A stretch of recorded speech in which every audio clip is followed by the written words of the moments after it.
नमस्कार, Prabhasakshi news centre को आप सभी का स्वागत है। जब भी कांग्रेस पार्टी को ठोस मुद्दों पर जनता का भरोसा जीतना कठिन लगता है, तब वह सेना और सीमा के सवालों को राजनीतिक रंग देकर माहौल गरमाने का प्रयास करती है। कांग्रेस पार्टी के नेता खासकर राहुल गांधी कभी किसी बयान को तोड़ मरोड़ कर, कभी किसी अधूरी जानकारी को उछालकर और अब एआई वीडियो के जरिए यह झूठा आख्यान गढ़ने की कोशिश कर रहे हैं कि भारत चीन संघर्ष के दौरान मोदी सरकार पीछे हट गई थी। कांग्रेस पार्टी के एआई वीडियो में प्रधानमंत्री मोदी के खिलाफ अपमानजनक बातें तक कही गई हैं।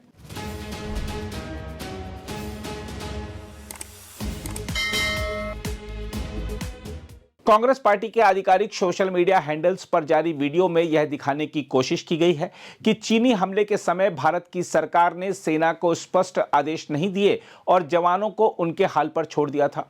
यह कथन न केवल वास्तविकता से परे है, बल्कि उन वीर जवानों के बलिदान का भी अपमान है जिन्होंने कठिन से कठिन परिस्थिति में डटे रहकर देश की रक्षा की। पूरा देश जानता है कि गलवान घाटी में हमारे सैनिकों ने किस साहस से सामना किया था। बर्फीली रात, शून्य से नीचे तापमान, तेज बहती नदी और आमने सामने की झड़प, इन सब के बीच भारतीय सैनिकों ने अदम्य धैर्य और शौर्य दिखाया था। उस समय कोरोना काल में तमाम दुश्वारियों के बावजूद भारत की सरकार ने सेना को किसी भी रूप में संसाधनों की कमी नहीं होने दी थी और प्रधानमंत्री मोदी स्वयं सेना के जवानों के शौर्य की सराहना करने के लिए लद्दाख गए थे।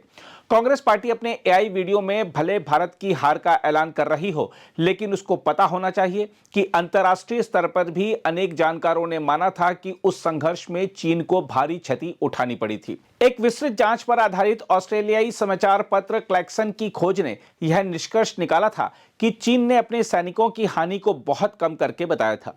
ऑस्ट्रेलियाई रिपोर्ट के अनुसार जून 2020 की उस रात चीन के 42 तक सैनिक मारे गए हो सकते हैं, जो उसके आधिकारिक दावे से कई गुना अधिक हैं। रिपोर्ट में यह भी सामने आया था कि जिन 4 सैनिकों की मृत्यु चीन ने मानी, उनमें से केवल एक के डूबने की बात कही गई, जबकि सोशल मीडिया मंचों पर अनेक यूजरों ने लिखा कि उससे कहीं अधिक सैनिक बह गए थे। चीन के मृत सैनिकों के शव पहले सीमा के पास एक शहीद स्मारक स्थल पर ले जाए गए थे और फिर उनके गृह नगरों में श्रद्धांजलि समारोह हुए थे। रिपोर्ट में यह बात भी सामने आई थी कि चीन ने इस संघर्ष पर चर्चा दबाने के लिए कड़े कदम उठाए और वास्तविक हानि को सार्वजनिक होने से रोका था। इन खुलासों से यह स्पष्ट होता है कि गलवान में भारत के जवानों ने जितना साहस दिखाया था, उसका असर सामने वाली सेना पर बड़े गहरे रूप से पड़ा था। यही नहीं, रूसी समाचार एजेंसी तास के प्रतिवेदन ने भी गलवान घाटी के संघर्ष में चीन को हुए भारी नुकसान की ओर साफ संकेत दिया था। तास ने लिखा था कि जून 2020 की भिड़ंत में कम से कम 20 भारतीय और 45 चीनी सैनिक मारे गए थे। हम आपको यह बता दें कि चीनी सोशल मीडिया पर वायरल हुई 19 वर्ष के सैनिक की समाधि की तस्वीर भी गलवान की उस रात चीन को हुए नुकसान की ओर इशारा करती है। इस समाधि लेख में साफ लिखा था कि वह सैनिक जून 2020 में हुई लड़ाई में मारा गया था। ऐसी ही कई अन्य तस्वीरें भी उस समय सामने आई थी।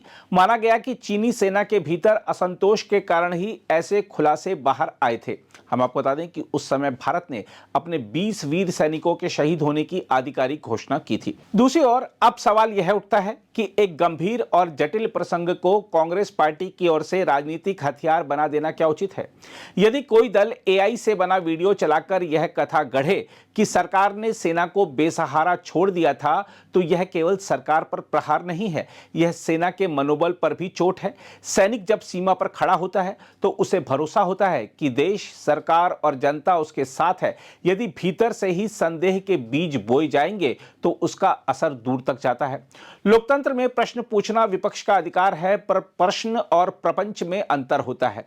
तथ्य आधारित आलोचना और मनगढ़ंत दृश्य रचकर जनमत भटकाने में जमीन आसमान का फर्क है। गलवान का संघर्ष 4 दशकों में सबसे घातक टकराव था। इसके बाद 4 साल तक कई मोर्चों पर आमने सामने तैनाती रही। ऐसे समय में जरूरत है राष्ट्रीय एकता की, न कि ऐसे आख्यानों की जो विरोध के नाम पर देश की छवि और सेना के सम्मान को आहत करें।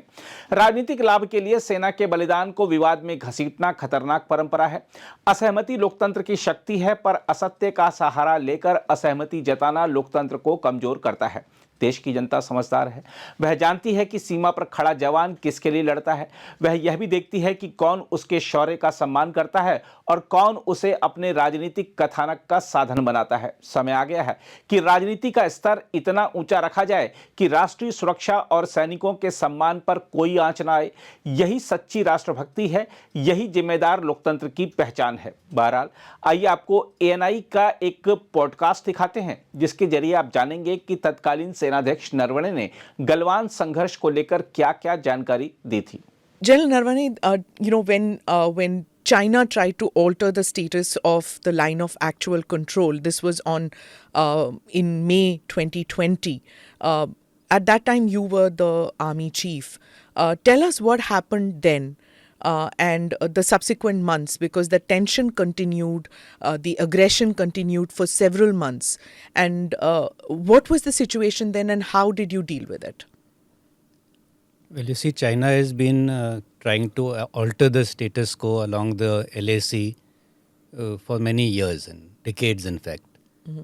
And they have been doing this in very small incremental steps, which by themselves do not look very dangerous. They actually look quite innocuous. What we call salami slicing, coming up 1 inch at a time. But in the bargain, over a period of time, they have gained a lot. And this is the tactics that they have adopted and were continuing to do. But there was a time to say this much and no further. So that is what actually happened as they kept trying to probe, especially north of the Pangangso, when they were trying to probe and come closer and closer in these areas of differing perception. They come time and again, and then they try to make that the historical fact. That we've always been coming here. So they try to alter the status quo as it is existing. When you say come, what does that mean? When they come and they don't leave, you mean? They stay? Sometimes that is what we contest. That is precisely what happens in these areas where we have different perceptions. We also patrol up to our perception line. They come up to their perception line. But while this is happening, if the patrols come face to face at the same time, then obviously there is a chance of a skirmish or a clash happening. So what happened in 2020? Did we not have the intel that they have come and they're not leaving? No, it's not that they came and were not leaving. They were continuously patrolling up to where they thought that they should be coming, but they were not allowing us to go where we ought to go. Therefore, we had to be more assertive and push them back. And that is where the clashes occurred, whether it is on north bank of Pangangso or whether it is in PP-15, where of course those unfortunate casualties took place. The PP-15 means the Galwan Valley. The Galwan Valley, that's right. So what happened in Galwan, sir? As I said, we have been always patrolling up to PP-15, but they were trying to stop us from going to a traditional patrolling point. And that was totally unacceptable to us. And to stop us from coming, they had established a small outpost, you can say, just 2 tents. And we objected very vehemently to that. But this was in May 2020? It was ongoing. It was going on. So we objected vehemently to that, but they were adamant that they would not go back. And therefore we had to be more assertive, and that is when they also came with additional strength, and the entire clash happened in that area of short of, means on our side of PP-15, but as a result, we were able to make sure that they go back. So when you say we were assertive, we were vehement, what does that translate to actually? Yeah, so you see, over the years there have been many protocols which have been laid down, whether it is on Border Peace and Tranquility Agreement, the BPTA, or protocol on confidence building measures. So in all of them, there are various provisions to make sure that such clashes do not occur. For example, if 2 patrols come to face, they have to stop wherever we first see each other. And then only the leaders come up along with one buddy and negotiate at that point, and then they go back. You're not supposed to come close together. The strength of the patrols have been laid down. So that obviously if both sides are of equal strength, the chances of a clash are less. But if one side is 500 and the other side is 15, then obviously the side which is 500 feels emboldened. So over a period of time, they were violating one by one all the provisions of those agreements. So at some point, we had also to counter them. If they were violating, then obviously we had to take countermeasures. That is what I mean by we were more assertive and not taking things lying down. See, as per the timeline which we have, I mean, there are various timelines to this because nobody is quite sure. But in May, China transgresses in 2020. In August, India accuses China of provoking, and then subsequently several transgressions happen. And as you said, we protest, we object. Then India accuses China of provoking military tensions twice in August. China denies, blames India for standoff. In September, China accuses India of firing shots at its troops. And then exchange of fire, first time in 45 years, happened. Now, you're the army chief at that time. What was going on in your mind? Because were you then at that time, because you've said several times that you have to be prepared for war. As an army chief, you have to prepare your troops for war. So were you prepared for war at that stage with China? See, the transgressions are not actually localized to only Eastern Ladakh. We have areas of different perceptions right from Eastern Ladakh to Arunachal. And these transgressions are happening from time to time in various places. In Eastern Ladakh, in the central sector, Barahoti, in Sikkim, in Arunachal. So this is something that we are always prepared to counter. But as I said, the various agreements which are in place categorically rule out the use of force or resorting to firing. But you cannot only observe one paragraph of the agreement and violate all others. So if you have violated all the others, then I am free to fire. So you cannot accuse me of firing when you have done all the violations. Does that mean you will come with 5,000 people and I will just keep sitting? Obviously I will fire. And that is what they were scared of. And that is the moment we opened fire, they realized that they made a mistake and the whole gamut of this border agreement has gone to a different level altogether. And that is what imposed caution on them.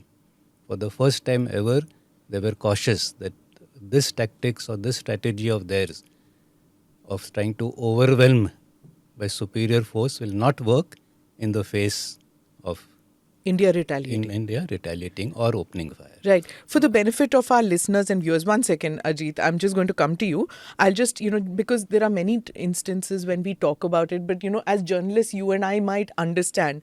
But if there is a student, for example, or somebody sitting outside of India who may not be aware of the complexity of this, just a small explainer, if you don't understand the boundary engagement that India has with China, there's just a small explainer that in 1993 an agreement was signed where between India and China, that neither side will use or threaten to use force against each other by any means. No activities of either side shall overstep the line of control. And in case personnel of one side cross the line of actual control, remember it's line of actual control, LAC, as opposed to LOC, which is on our western front. Now, on LAC, in case the personnel of one side actually cross, as General Saab was explaining, then, like for example, if China crosses or somebody from China crosses, then the Indian side shall warn them, caution them, and say that you have crossed. So once that caution happens, but more relevant part about this agreement is that neither side shall open fire or hunt with guns and explosives within 2 kilometers from the line of actual control. Now, the line of actual control is also kind of not defined in many places. So that's where all the trouble also occurs. So it brings me to the initial question I had, General Saab, that there was this agreement and then there was this aggression and they were pushing us. This was, now you are the army chief. So what happens then? This was precisely the agreement I was referring to, Sir. the 1993 one, where it specifically mentioned that there will be no unilateral change of the status quo. You will not come with weapons, you will not come with arms. But if you are now coming with clubs studded with barbed wire, what does that mean? You violated the agreement. It was the first time that this club with wires So happened? they have been doing that They've been doing earlier. it. So as I said, they have been continuously violating the agreement. Okay. Now, if you have violated half the agreement, that doesn't mean that we will not, we'll just keep listening and चुपचाप तो नहीं बैठे रहेंगे. हमने भी कुछ जी. करना है और करेंगे, और वही किया हमने. The nature of the enemy has been similar, persistent, or was it altering we saw in the 2000s? No, they have, their long-term strategy has always been the same, to keep inching forward and keep probing us for any possible weakness. And if there is a weakness, then come and sit there and then always say that this is how it always was. So therefore, every small probing action has to be contested. In that light. Ajit, you were a question. Sir, you said that the Chinese were violating the agreement by bringing in large number of troops, armed and all. So this prior to May 2020 aggression which they did and the story came out, how big were the numbers? How did they manage to bring in so many troops so close to our border? We have heard there was an exercise, they diverted troops from there.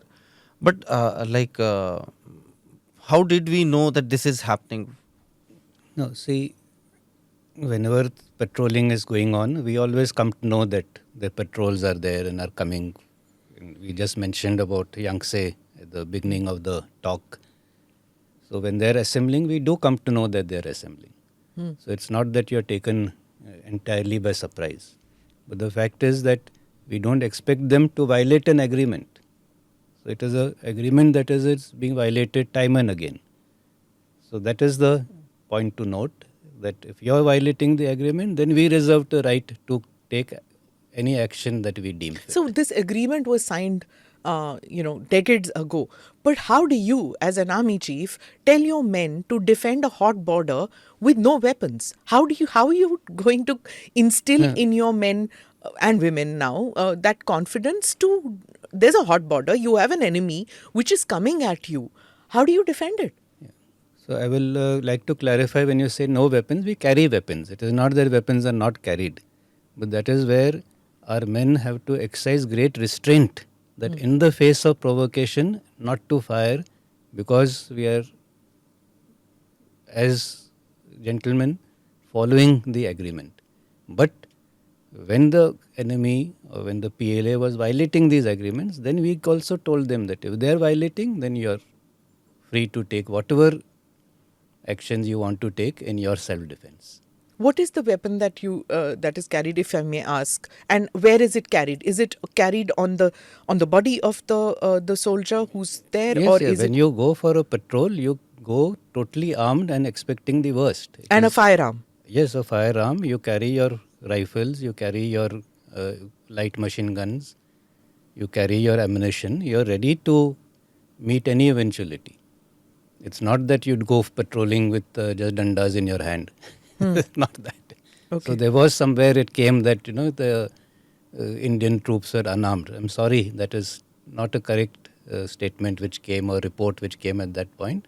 Every patrol which goes ready to meet any eventuality. They're armed as per the laid down scales and as per the patrol that they're going for, and they were equipped also accordingly. If their patrol has to cross some water obstacle, they will be carrying their expedients to cross that water obstacle or that river or nala. They just don't go as if they're going for a picnic.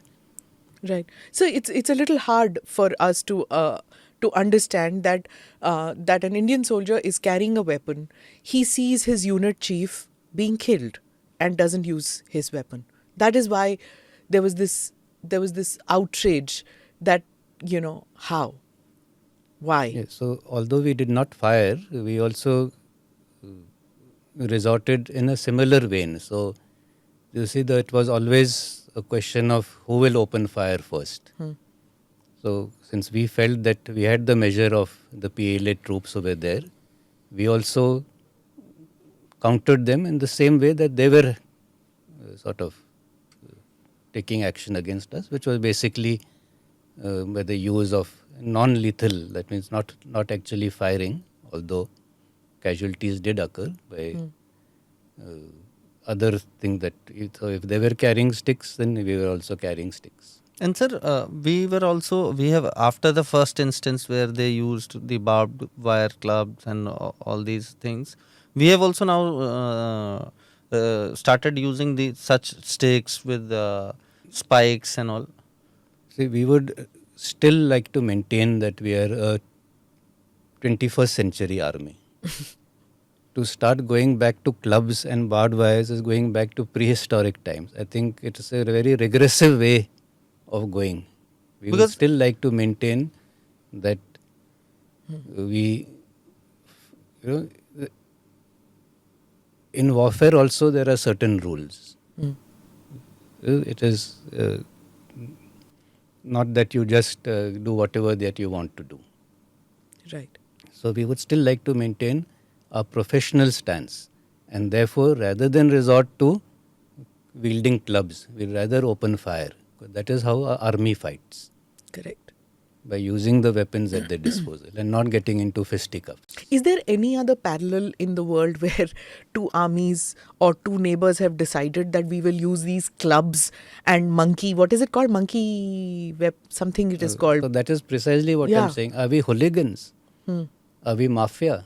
Or are we a professional army? Is that the level that PLA has gone down to? Hooliganism and street fighting? Or are they a professional 21st century army? On one side, they try to show their technological prowess. On the other side, they're coming with barbed wire clubs. It is ridiculous. So, sir, did you laugh at them when they were wielding mace and those bhalas? Yes, of course, it was so regressive. There's no other word for it. Yeah. But, Jain 15 June 2020, you get information, or at least we got information, that Colonel Santosh Babu and his men died in action. You might have got it a couple of hours before we did. What went through your mind at that stage? See, any casualty, of course, hurts you. You're, as the chief, not only as the chief, as a battalion commander, as a brigade commander, every man is your man. He is your son or daughter. So any such information or news that comes, obviously you feel a little saddened by this kind. But on the other hand, you also feel that yes, what they have done is in the line of duty. And they have certainly given as good as they got. And that is actually the fact, whether the PLA admits it or not, or whether the Chinese admit it or not. They also gave it back to the enemy. And of course, in any such clash or battle or war, casualties will happen on either side. That's part of the game, if I can say so. So, but there was also that situation where we had to literally force them to give back the bodies, and we had to give from our side, we had to give. What happens there in that situation, at that stage? Is there a negotiation which happens that return the bodies of our men who have died, and then we have to give? How does that happen there, sir? Of course, once the clash has happened and temperatures have cooled down, both literally and in actual fact, then the saner counsel, of course, prevails. The clash is always in the heat of the moment. And later on, when flag meetings were held... Between DGMOs? No, between and on the ground. On the ground. On the ground, the flag meetings were held. We, of course, facilitated the flag meeting through our official channels, including the diplomatic channels. And on ground, the flag meetings were held at the place where the clashes occurred. And that is where then our men came back, were returned to us. So we will interrupt with what the defense minister said. So his speech in Lok Sabha is just running, and some of the pointers are that on December 9th in Yangtze area of Tawang sector, PLA troops encroached upon and attempted to change the status quo. The attempt by PLA to encroachment was tackled by our troops in a determined manner. Our troops bravely stopped the PLA from encroaching upon our territory and forced them to go back to their post. The defense minister said in Lok Sabha that the matter has also been taken up with China through diplomatic channels. As you were mentioning, Jain Saab, that this happened earlier too. Raksha Mantri then said that he would assure the House that our forces are committed to guard our borders and ready to thwart any attempt that will be made to challenge it. In the face of few soldiers on both sides suffered injuries. Raksha Mantri said that he'd like to tell the House that none of our soldiers died or suffered any serious injury. Due to the timely intervention of Indian military commanders, PLA soldiers have retreated to their own locations. Flag meeting was held with the Chinese counterpart, and the Raksha Mantri said that the Chinese side was refused all actions and told to maintain peace at the border. It's I don't maybe know. This has refused. Okay. Or maybe they're not accepting that they've done it. Okay. Maybe trying to imply that. Right. So, Jain Sahab, this what we have heard through sources is that isn't that I think Ajit also will say this, that it's happened before. I mean earlier this year. This is 2022. It's happened on a couple of occasions where the Chinese side has tried to come in. This was probably a larger incident, which has come to light. Could you tell us whether it is similar to what happened in 2020? Similar in Yangtze? In Yangtze. Yeah, yes, it is. In fact, Yangtze is one area where the Chinese keep trying to come over across the river into the Yangtze sector. And this is not only of 2020, they try to come every year. And every year they make 2-3 such attempts to come, and they're rebuffed every time. Okay. Of course, from their side also, they must be having some pressure from their senior commanders that how is it that you come back every time? Or kuch karo. Press on more. Kuch karke dikhao. Kuch karke dikhao would mean that either crossover. Casualties or get more land. Is that because it's a country which is hungry for land all the time. Even though they're such a large country, they're greedy to capture land. More. Yes. Yeah. So that is why their commanders would be pressing their people also that at least go up to our stated claim line, but we do not allow them to come even up to there. And they have to cross a river to come to our side, and that is where we block them. And we are on a tactically advantageous position, so it's well nigh impossible for them to come. But yet year after year they keep attempting the same thing, and year after year they suffer injuries and go back. Of course, in the bargain we also suffer some injuries, but they have always been at the receiving end. And they make 2-3 such attempts every year, and the last one is normally before the onset of winters. So, and before the snows come, and then all such tactical actions would thereafter not be possible. So we expect this every year, and we were very well prepared to thwart it. It used to happen in the western sector too, in Siachen, till an operation happened and they were evicted out, and they learnt their lesson and said, "Ab nahi," because we didn't move out from there. Is it similar in what happened in Siachen and what's happening in Galwan and what's happening in Yangtze area? I think to an extent, because of the stand we have taken, and because we have now made it very clear that this unilateral changes will not be tolerated by us. So by and by, I think it will dawn on them that there is no point in escalating the situation all the time. And it would be better to move towards a permanent solution to this border problem rather than keep this friction alive. And as our foreign minister has said, as long as the border question is resolved, it cannot be business as usual. Right. So I think over a period of time, this realization will dawn on them that it is better to have a stable and peaceful border rather than continuing to have such small incidents every now and then, which is, it becomes a setback to our overall relations. So Do you think it's dawning? I mean, you've attended several meetings with them. Do you think that they are receptive? It's an army which is receptive to change, or it's not? I would not say the army receptive to change. It has to be the political establishment which has to be receptive to change and should realize that if they really want peace and tranquility in the region, if they want China and India to re-emerge as the geopolitical and the economic hub that we were in the 18th century. In the 18th century, it was China and India, which contributed 80% of the world's GDP. So if we want to regain that position in the future, then it would be better if China and India are friends rather than having this competition and confrontation every now and then. Sir, I would like to take you back to the Galwan issue. You said the Chinese had put up tents and we opposed that vehemently. And so during Galwan, when we took action, those tents have been now pushed back. Yes. And we did it successfully. The team led by Colonel Santosh Babu and his men, they pushed back the Chinese from that position where they had pitched their tents. It was not so clear cut as it seems now. So there was a period when they tried to push them back. They were still there. And then as a result of the talks which happened thereafter, 10-15 rounds of talks took place. And then in every round of talks, we agreed to disengage from where we were. And as a result of that disengagement, now the status quo has been restored. In all the locations, sir? In all the locations, yeah.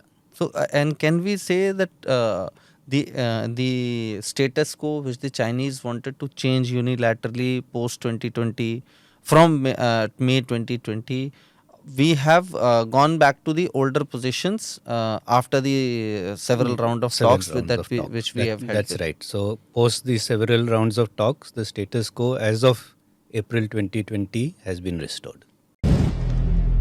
अगर आप भी लेना चाहते हैं देश दुनिया की तमाम जानकारी तो आज ही सब्सक्राइब करें हमारे चैनल को। साथ ही नीचे दिए बेल आइकन को जरूर दबाएं ताकि हर अपडेट आप तक पहुंच सके।